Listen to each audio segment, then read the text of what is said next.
Good evening, everyone. Welcome to the question and answer session number 7 from the playlist of NEET Exclusive. And today I will be discussing three questions which were asked in the NEET and the CBSE examination in the previous years. एक question मैंने अभी board पे लिखा हुआ है और ये question CBSE pre medical test में पूछा गया था. I think it was asked maybe, I don't remember, but maybe 10 or 15 years back or even before that also. तो ये अच्छा क्वेश्चन है and that is the reason why I have just selected this question for this session. अब ये question जो है इसमें ये लिखा हुआ है कि a car is accelerating from rest at a constant rate alpha for some time and then it is decelerating at a constant rate beta before coming to rest.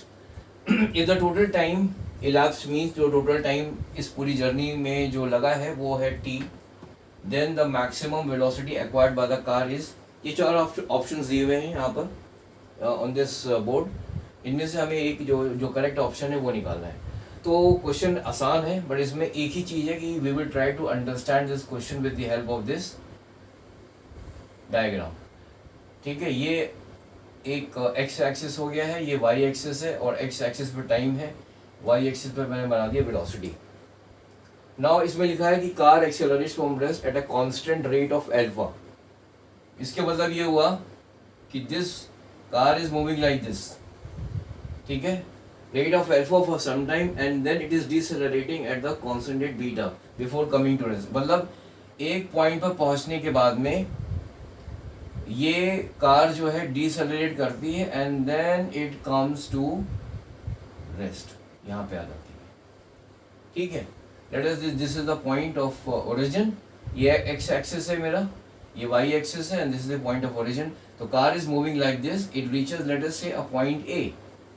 ठीक है, जहाँ इसके बाद में ये car this car starts decelerating and finally it reaches the point B where it comes to rest.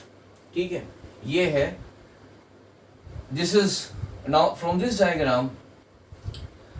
ये जो car है it is starting from rest and it is moving at a constant rate, means this acceleration is alpha and it is for some period of time. ठीक है, let us say that time we can take it as t1 for example.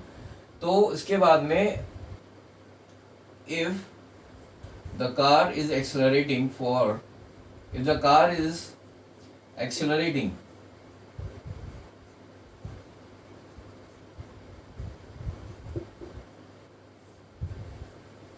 for t1 for time t1, ठीक है, then velocity after time t1 will be equal to what? The car is accelerating at a constant of alpha. This initial velocity is 0, so we will be using that this equation. V is equal to u plus at. V is 0, acceleration is alpha and the time is t1. So this will be equal to alpha t1. ठीक है.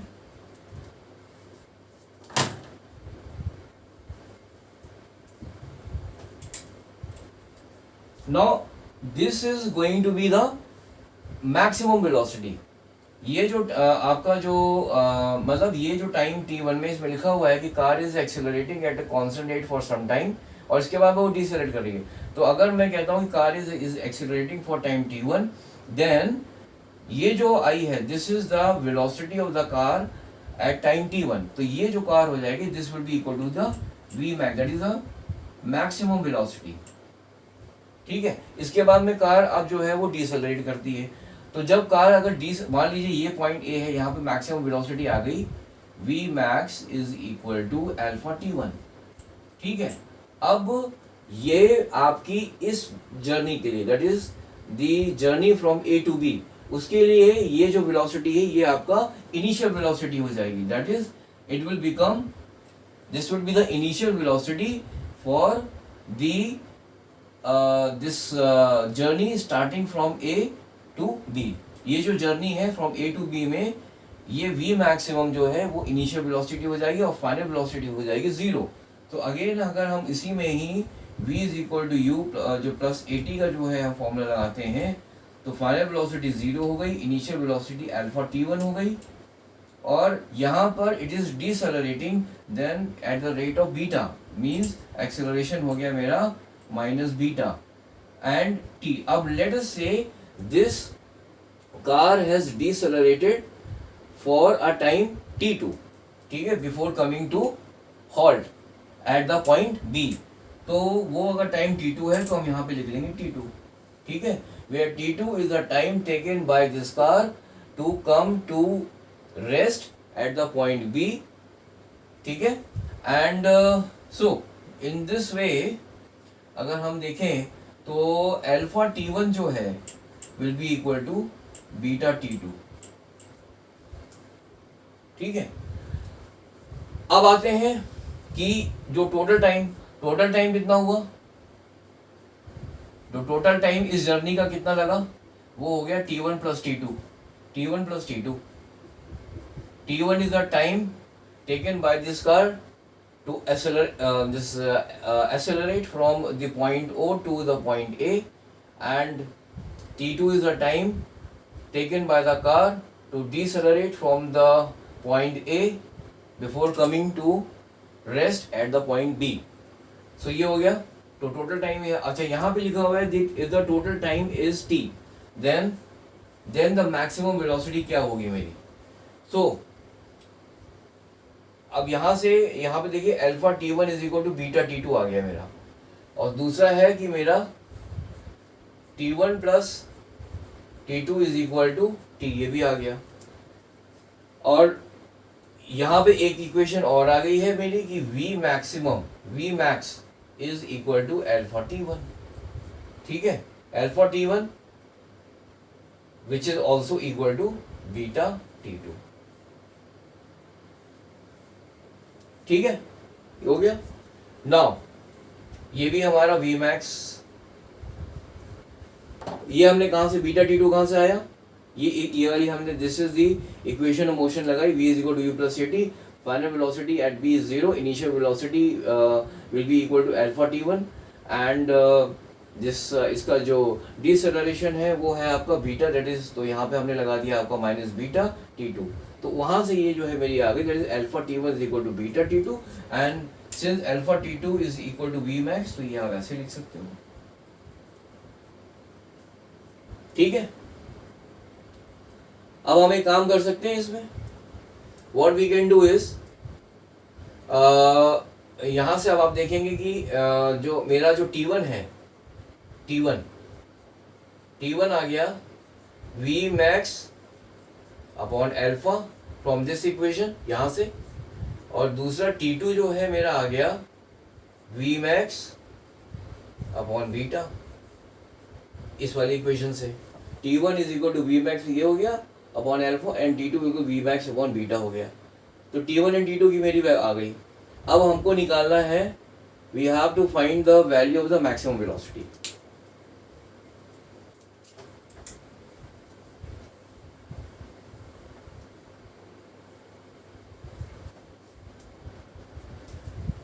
हाँ, so maximum velocity मेरी क्या हो जाएगी, t1 plus t2 कितना है दिया हुआ है आपको, which is equal to t, question में दिया हुआ है the total time elapsed is t, तो मैंने t1 plus t2 is equal to t हो गया। अब t1 की वैल्यू यहाँ पर क्या है, which is equal to t1 is equal to v max divided by alpha plus v max divided by beta. This is T1 and this is T2. So it implies that T is equal to V max. V max को मैं common ले लेता हूँ, यहाँ लिख लूँगा 1 by alpha plus 1 by beta, ठीक है। It implies that T is equal to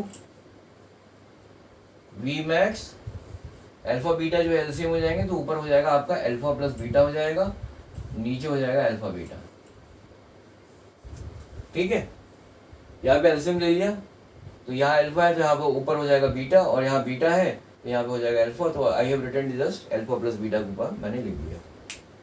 so finally अगर मैं इसको मिटा देता हूँ यहाँ पे इस, तो फाइनली वी मैक्स क्या हो जाएगा, v max is equal to t t divided by this one. V max will be equal to t divided by this whole expression. तो जब ये नीचे जाएगा तो अल्फा बीटा ऊपर आ जाएगा। सो अल्फा बीटा ऊपर आ गया, टी ऊपर हो गया, तो ये हो गया alpha beta T divided by alpha plus beta.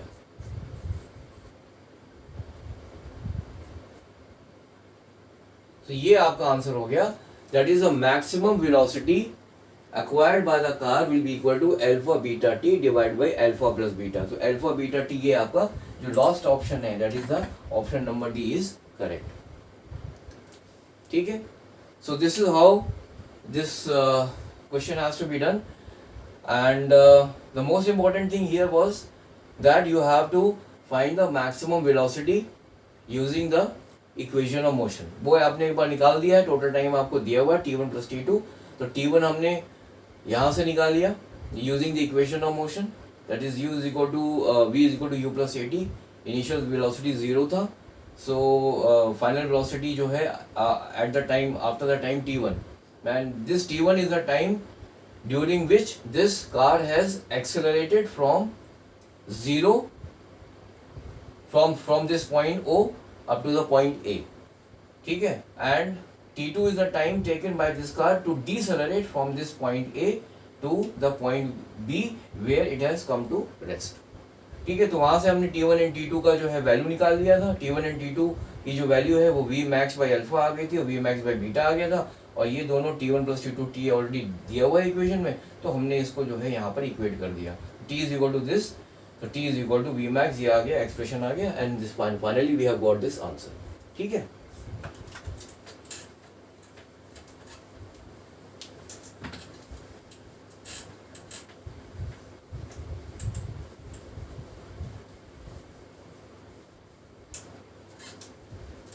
now let's move on to the second question, and this is the second question which I am going to take today pertains to the interpretation of motion time graph. ठीक है, motion time graph का interpretation है, और ये question भी जो है आपका आई थिंक CBSE में पूछा गया था। It was this asked long time back. So यहाँ पे इस क्वेश्चन में मेरे पास सामने क्वेश्चन रखा हुआ है, I have the question right now in front of me. इस क्वेश्चन में है 4 उन्होंने ग्राफ्स बना के दिए हैं। ये आपका टाइम है, ये आपकी वेलोसिटी है, एक और ग्राफ बनाया हुआ है, इसमें भी टाइम है, ये भी वेलोसिटी है। अच्छा, इसमें this is the point of origin, ऐसे ग्राफ है एक। दूसरा है आपका इन्होंने ऐसे बनाया हुआ है। तीसरा है आपका T है, और ये है आपका V, बट यहाँ पे इन्होंने ऐसा करके एक सर्कल बनाया हुआ है, और ये है, ये भी T है, एंड दिस इज V, और यहाँ पर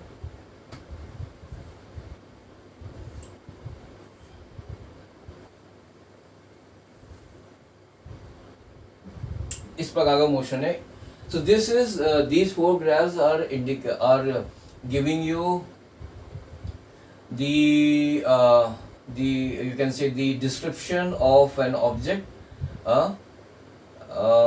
which is moving with a, you can say, with a certain this velocity, and now we have to interpret here we have to tell here which one of these graph does not represent the motion in one dimension. तो यहाँ पे आप देख रहे हैं कि चारों ये चार ग्राफ्स हैं जिसमें कि कोई एक बॉडी जो है it is moving with a certain velocity, ठीक है, it is moving with a certain velocity and from these four graphs हमको ये बताना है कि कौन सा graph which one of these graph is not representing the motion in one dimension. तो motion in one dimension के लिए आपको जो सबसे इम्पोर्टेंट चीज़ जो आपको पता होनी चाहिए वो ये है कि किसी भी टाइम पर कोई भी ऑब्जेक्ट होगा, किसी भी टाइम पर उसकी एक ही वेलोसिटी होगी या किसी भी टाइम पर वो एक ही पोजीशन पे होगा। ऐसा नहीं होना चाहिए कि किसी एक पर्टिकुलर टाइम पर कोई भी ग्राफ आपको दो पोजीशन बता रहा हो या किसी एक पर्टिकुलर टाइम पर ग्राफ उस बॉडी की दो वेलोसिटीज बता रहा हो। अगर ऐसा है तो वो ग्राफ जो है आपका it is not going to represent the motion in one dimension. तो अब यहाँ पे हम देखते हैं पहला ग्राफ। पहले ग्राफ में क्या है, a body is moving from rest, it is accelerating and let's say this is a point A and then this is let's say this is a point B. It is accelerating up to a point A and then it is coming to a halt at point B. तो ये कोई issue, ये आपका this is the motion in one dimension because हर एक point पर this body is having only one velocity. यहाँ देख लीजिए, आप कोई भी पॉइंट ले लेंगे तो उस ये जो ऑब्जेक्ट है जो मूव कर रहा है इसका हर एक पॉइंट पे डिफरेंट आपकी वेलोसिटी है। सो दिस डायग्राम और this figure is representing the motion in one dimension. यहाँ पे भी आप देख लीजिए, यहाँ पर क्या है, this object is having only one velocity at any moment of time. किसी भी टाइम पे आप देख लो, यहाँ पे इसकी वैल्यू कुछ और हो रही है, यहाँ पे कुछ और वैल्यू आएगी, यहाँ पे कुछ और वैल्यू आएगी। So this body is having different velocities at different time. So this will also represent the motion in a this one dimension. अब हम आते हैं थर्ड पे। थर्ड में क्या है, यहाँ पर क्या है आप देखो, मैं कोई पर्टिकुलर टाइम ले लेता हूँ, late us say this is the time, ठीक है। अब इस टाइम पर हम एक लाइन यहाँ से खींच लेते हैं। अब आप यहाँ ध्यान से देखिए, late us say this is the time t1। इस टाइम t1 पे इस ऑब्जेक्ट की दो वेलोसिटीज हो रही हैं। एक तो यहाँ पर it is moving in this direction, तो लेट अस से ये इसकी वेलोसिटी इस डायरेक्शन में हो गई and at the same time इस टाइम पे इसकी वेलोसिटी यहाँ पे भी आ रही है, ठीक है। तो इसका मतलब ये है कि अब एक टाइम पे किसी भी ऑब्जेक्ट की एक टाइम पर दो वेलोसिटीज नहीं हो सकती। इसीलिए दिस फिगर इज नॉट और this graph is not representing the motion in one dimension.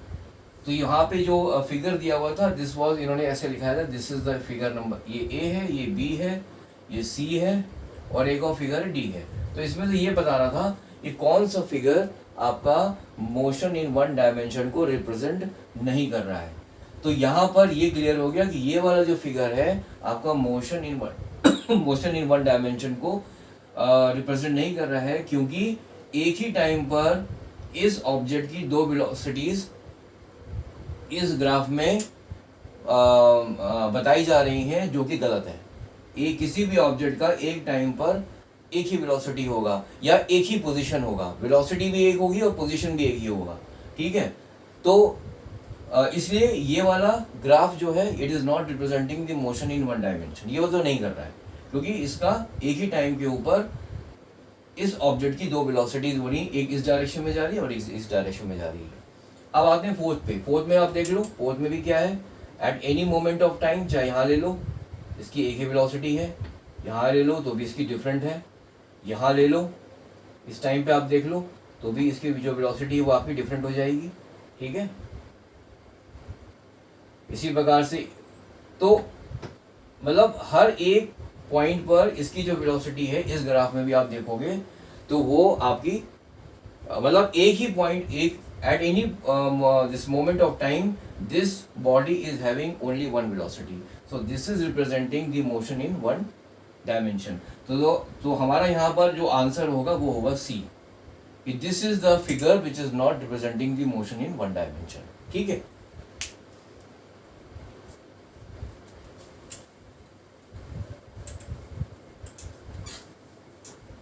Now let us come to the question number 3.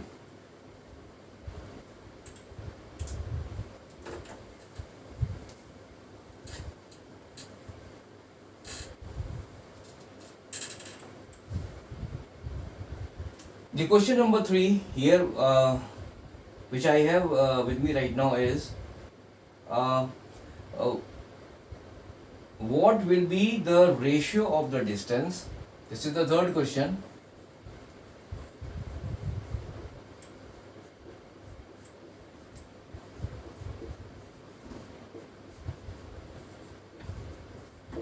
What will be the ratio of the distance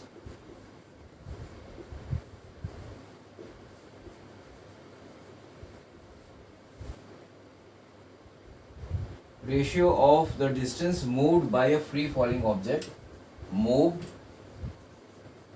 by a free falling object from rest in fourth and fifth second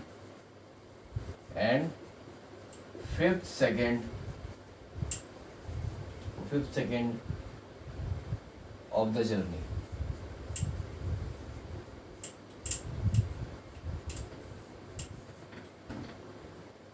ठीक है?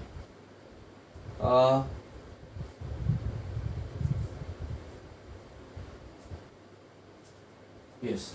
Okay. So ये question है कि what will be the ratio of the distance moved by the free falling body from rest in the fourth and fifth second of the journey. ठीक है, हाँ. तो इसमें जो है इसमें एक फॉर्मूला होता है S is equal to U plus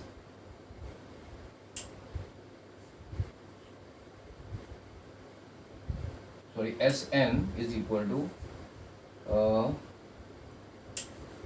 A 2n minus 1. That is, the distance covered in the nth means time is equal to U plus 1 by 2A 2n minus 1. ठीक है? This is the formula for calculating the distance moved by any object in the time in the nth time. ठीक है? So यहाँ पर है in the fourth and the fifth second है. तो यहाँ पर आपका जो फर्स्ट केस हो गया आपका, that is the distance moved in the fourth second कितना हो गया, that is equal to free falling है तो 0 हो जाएगा 1/2. ए की वैल्यू हम यहाँ पर ले लेते हैं. वी कैन टेक 9.8 ऑल्सो और you can take 10 also. So for the sake of let me take it as 9.8 और n की वैल्यू यहाँ पर 4 है तो 4 इंटू 2 8 हो गया, 8 माइनस 1 7 हो जाएगा.